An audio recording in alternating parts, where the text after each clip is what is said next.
Share the link around. This is going to be amazing. I see Zach in the backdrop. What's going on, brother? I don't have much of an intro, man. I got thrown into this whole situation, and here we are. I mean, I'm nothing spectacular. I'm nothing noteworthy. I just work in the Border Patrol. A bunch of people getting let in. Only a few apartment complexes getting taken over. Not really a huge deal. And I said I had enough of this. I said, I'm not playing your game. I'm looking around. I'm going, are we like, does anybody else see what I'm seeing? I've had enough. Reached out to Jimmy O'Keefe. He's a stubborn mule. But I seen Jimmy O'Keefe working with some, like, he was doing the preliminary stuff before this movie came out. He was doing little clips, and I just reached out to him because I was like, I had been thinking about this. I'm like, someone needs to like really look into it, but I don't have the time and the energy because like there's multiple steps to this process of getting our country invaded essentially. And I reached out to the stubborn mule. I didn't know the kid nothing. I just sent him a quick signal message. I'm like, you're good on this, but you're also like far off. You don't even have a clue what you don't even know. I'm thinking like he's probably the dude to go into it. So then he goes like in his fashion, he goes, what do you mean? Who are you? I go, I'm a Border Patrol agent. I'm telling you, like, you're not even close to where you gotta be. And then it set a bell off in his mind to go on this journey. And we just stayed in touch. He's like, dude, I'm going dock. I'm gonna be in Aeropuerto, Mexico. Like, I'm not gonna be around for a while, but I'll circle back around. And he was just like, hey, you want to be in this movie? I was like, I wasn't expecting to be in a movie. I'm like, and it was weird because the day that he asked me, the movie had already been filmed pretty much up until the end, but Donald Trump had just been shot as we were talking. Like we're talking, and that's when he got shot in the ear. If that's not a sign, because if that boat went through, I go, what are we? I go, we're not even promised tomorrow. I might as well just let the American people know like how one Border Patrol agent feels. It's amazing, and we're going to get into the thick of everything. I mean, because I got so many questions about logistically how it works as a Border Patrol agent, northern border, southern border, etc. But first things first, you quite clearly have a very thick Boston accent. Are you born and raised in Boston? My father was born in Charlestown. I don't know if you ever seen the movie The Town. He grew up in the Bunker. My father spent time in the Bunker Hill projects. So my family's from Boston. So I'm a South Shore guy. So I grew up. I went to Brockton High School. Rocky Marciano, Marvin Hagler, two of the best fighters in the world. I went to Brockton High. Proud graduate. I grew up in Stoughton. Small little town. It's like it's gotten built up, but it's like a little farm town. Like you grow up in that town, you've never been on an elevator in your entire life, type of thing. Like if you go to Boston, that's far, but it's like 9 miles. But we don't leave our neighborhood. How old are you? Are you 20, 26? 31, brother. 31, born and raised in the Boston area. What did your parents do, or what do your parents do? My dad was a taxi driver. We sold Italian ice at the mall. At fairgrounds. My dad never liked having a boss. You know what I mean? That's why I got into civil service. He's like, dude, you should just do civil service. But so my old man was a DJ in the 90s, did weddings. My mother never worked a day in her life. God bless her. You know what I mean? She's still around. She's a homemaker. So, yeah, that's what my parents did. My parents got married when they were 20. So they had my brother at 20 and 23. My mother had me at 36. My brothers were much older than I. It was only 3 of us. And good athletes. My brother played minor league baseball for the Florida Marlins. Actually, my whole area was ravaged. Boston, like the working class neighborhood, was ravaged by drugs. Like I've lost probably 20 friends. Everyone was on drugs. Both my brothers died of overdoses, cocaine, heroin, the whole 9 yards. They like to party, like to get crazy. But it started with the pain pills, you know, and all the Oxycontin, all the opioids, and you know we didn't know it was an epidemic back then. So both my brothers and that's why I got into the Border Patrol, essentially. Your brothers died of overdoses. Was it not at the same event, or was it sequential? Like within a year apart. I mean, because my older brother, he was 3 years older. So my middle brother died, and my older brother felt guilty. He's like, I'm the one who, you know, I was his role model. But they were just both on drugs. They were both functioning, you know, one worked at a prison, one was a car salesman. And yeah, it was within a year, like 18 months of each other. They both died. And I had to watch my parents bury both my brothers, man. That'll change you. You imagine losing one kid, now losing 2.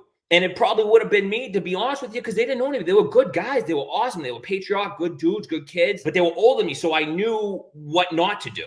You see your older brothers, they're your heroes. They were tough kids. And I had a good last name in my town. People appreciated it, they were respected. And they got on drugs. And I just go, however he's acting, I got to do the complete opposite, because I'm never going to be like that. I'm never going to give anyone the satisfaction of seeing me high or, you know, running around buying drugs, doing crazy stuff, because it's disgusting, you know. I mean, it's a sick thing. And then, you know, I show up at, you know, when the police show up at the house and they knock on the door and they tell you, and you got to watch your mother. And like, literally, it was like a movie. It's surreal. Like I'm watching the cop talk to my mother and father. My father puts his head down and starts crying. And my father, I'd never seen the guy cry. You know what I mean? I just remember him screaming like I should be in the casket with him. Like I want to get, like I don't want to live no more. I want to get in the casket with them. I'm like, what about me and Ma? You know? So it's a very painful thing, but at the same time, no one put a gun to their head and said like you need to take drugs. But, How old were you when it happened? Right before I joined the Border Patrol. So I joined at 27, so it was like 25 and 26. Yeah. This is relatively recent, six Yeah, it was years. within the last 5-6 years. Yeah, of course, Jeez. brother. And so when that happens, I just want to give you an idea. When that happens, like there's no fame or money, or like I'm on a kamikaze mission of truth now because there's nothing that's ever going to bring my brothers back. My parents are never going to be the same. So if this is the battle for me, that's fine because my life is always going to be forever altered. But as far as like getting anything out of this or getting anything other than my country back and standing for truth, nothing will ever bring them back. So there's no end goal for me. I'm on the path of just the truth because there's nothing you can do that my brother's been taken from me, man. Like the happiest moments of my life will never be there because both my brothers are gone. I don't know how parents get over it.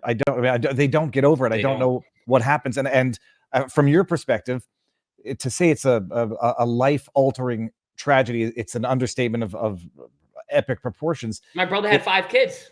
What about the kids? I mean, I'm crying as the brother. Imagine the kids. It's crazy, dude. It's insane. But this is nothing. Like in my area, that's normal. And when you grow up on the South Shore, your brother, your father, or your best friend dying of an OD, that's normal. The last 20 years, that's like every day. Like, so what? I'm not the only kid who has had 2 brothers OD. It's like not a crazy occurrence. In the 80s, that would have been, 90s. But after this epidemic, it's like an everyday thing. It's more normal than not.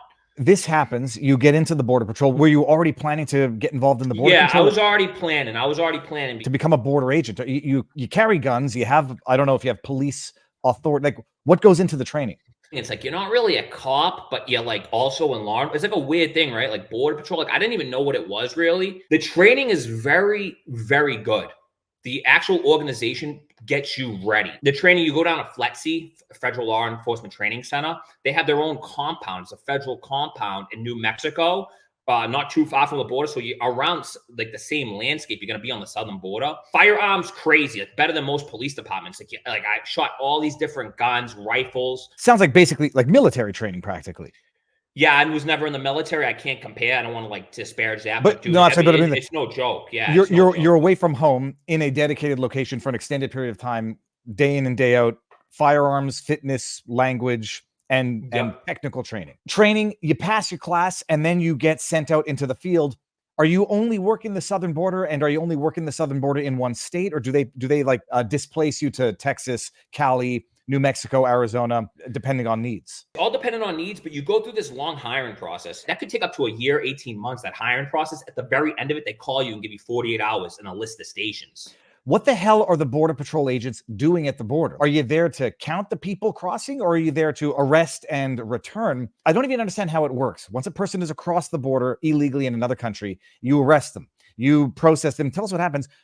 How are you supposed to physically just put them back in the foreign country? They have pathways, and there's like each sector has different guidances, which could change daily or hourly. Like the guidance will be you have an notice to appear on their own recognizance. You have an expedited removal, a voluntary removal, and all these different pathways. The pathway of processing paperwork that, like, if I catch somebody today, they have no prior arrest, they're from this country, then there's like a guideline, there's a go-by to go off of. This is what you do if you catch someone like this. If you catch somebody in this situation, you process their paperwork like that. And then to remove them, you have like general contracting companies to bring them back. Or if your station is close enough, you can return them to Mexico, like the Border Patrol agents will do.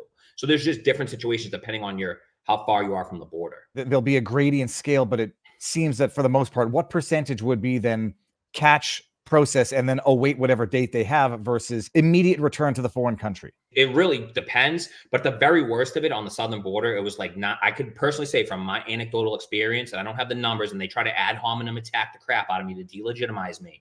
When I was there, it was everyone was getting NTAOR'd or paroled in. Single adult. We were just catching them. They were showing up. We were getting them.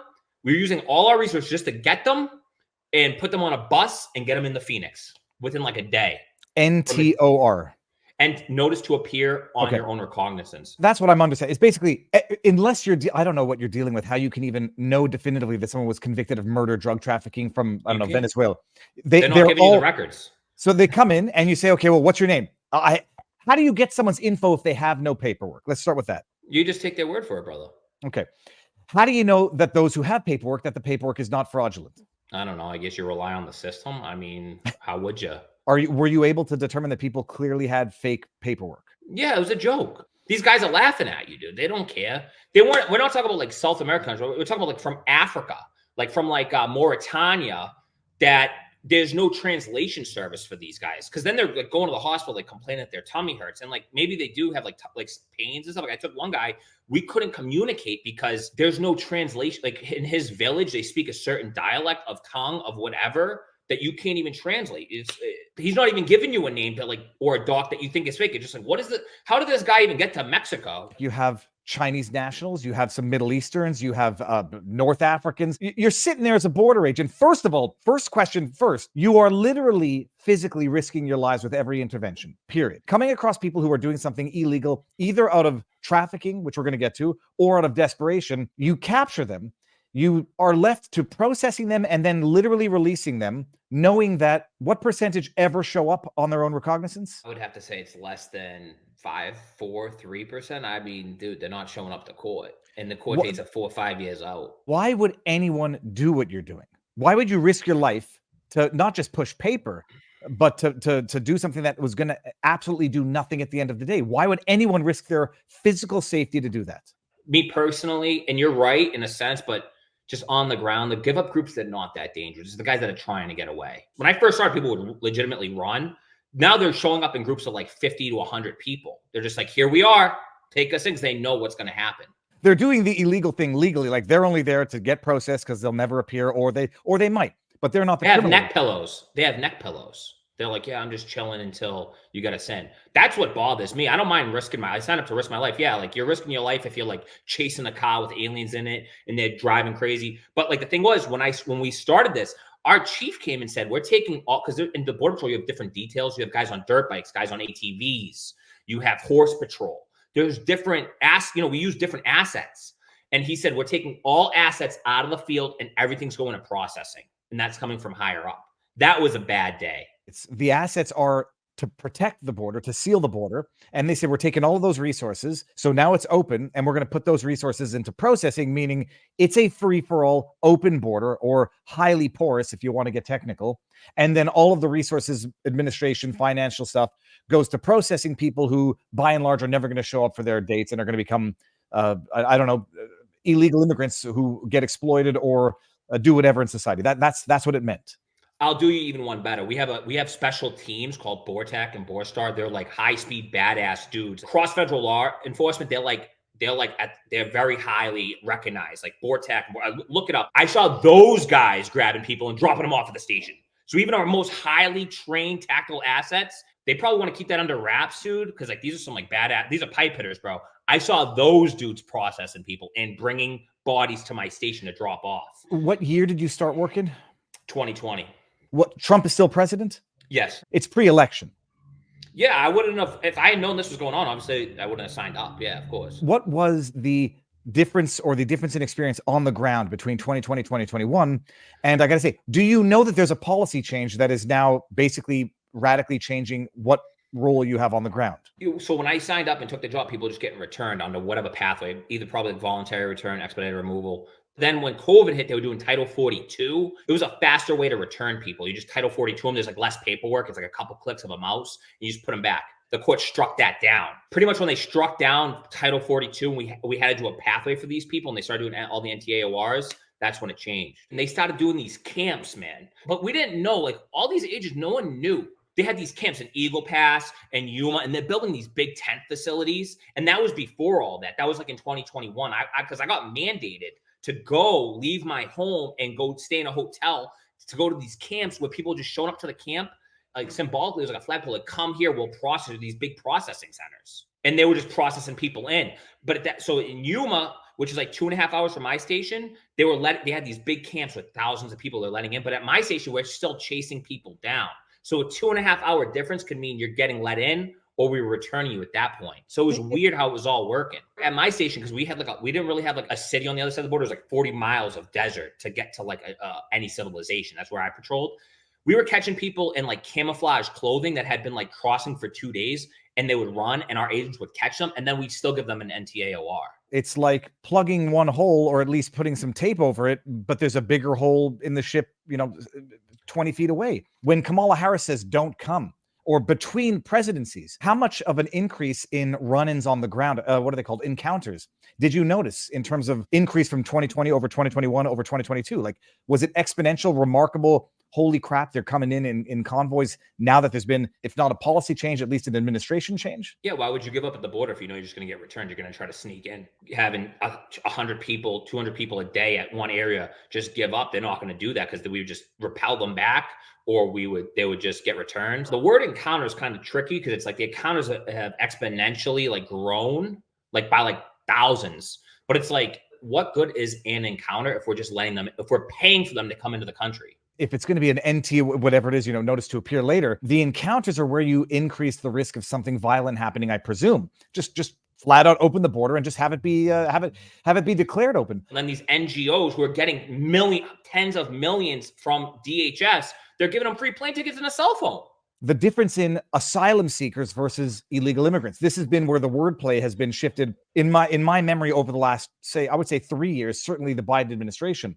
Initially, were they, did you notice a transition between what was, typically referred to as illegal aliens, and then all of a sudden they all became asylum seekers? Did you notice that on the ground? In the wording of these USC, like of our like federal code of immigration, like the laws, they used, like when I say illegal alien, I'm not like calling these people aliens. Like that's the actual wording that was in the law books. I don't know if they've changed that, but when I came into the Border Patrol, illegal alien was a legal term. What would otherwise be illegal crossing of the border, they say, oh, none of them are illegal anymore. That's the whole thing. No human is illegal because they're all claiming asylum. By definition, legality wise, you have to declare yourself at a port of entry to be an asylum seeker. When you go in between the port of entry, that's now illegal. On the ground, does claiming asylum have any different procedures than being just an outright illegal border crosser? It was supposed to, but like I'm saying, these people are like 20 miles inland wearing camo. Like they're camoed out. You've seen some of my pictures. They're camoed with hoods on and blacked out. Their water jugs are blacked out, so it doesn't even have a reflection. They're trying to do everything they can to sneak. We'd still catch them, and then they claim asylum. We're so compartmentalized, man. Like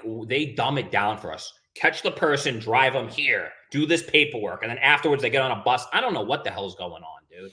Like, that's why I have to watch a movie to figure out, like, they compartmentalize the job to just sitting on the border, letting people give up, you getting them, giving to a processing to the center, somebody else on a computer that does the processing, you go back to the and you never see them again. That's it. Whatever happens again. Yeah, you're very compartmentalized, like a dumbed down, easy job, A to B, B to C. On the southern border, I was just grabbing people. On the northern border, we have a little bit more to do because there's so many less agents. Like I've actually checked people into hotel rooms here, dude. The way you describe compartmentalizing, I'm now realizing that it's sort of like an iteration of divide and conquer so that people can't unify and fight together, but compartmentalize so that nobody really understands how the whole thing is working, so that nobody can unify to fight the broken system coming from the top down. The illegal nature of what goes on. I mean, it's even if this were only and limited to exclusively people looking for a better life and they found the loophole, claim asylum instead of, being illegal, that's one thing. What has been your experience in coming across human trafficking in the realest of senses, drug trafficking and arms trafficking? Even though we're like short-handed, like we have like not as much resources as we should probably, like Border Patrol, like they let the agency like go catch people and return them. We would do a phenomenal job. But when you're using all your resources to get people into the country and you're taking away the horse patrol, you're taking the drone program, like, there's so many programs. Like that's the thing about the Border Patrol, you can do 30 different jobs within the same station, man. Towers, surveillance, like. And when all that's being pretty much used to get as many people into the country as possible, even though they're not saying that, that's what's occurring, what it looked like to you, to me, to anyone with a friggin' brain. If we're using 100% of our resources for these give up groups, what about the actual real heavy hitters? Because these cartels, they have money. I don't want to talk, but the people that come in that are traveling, they have money. They're not stupid either. You can't even put a percentage on what's really getting through that we're not stopping.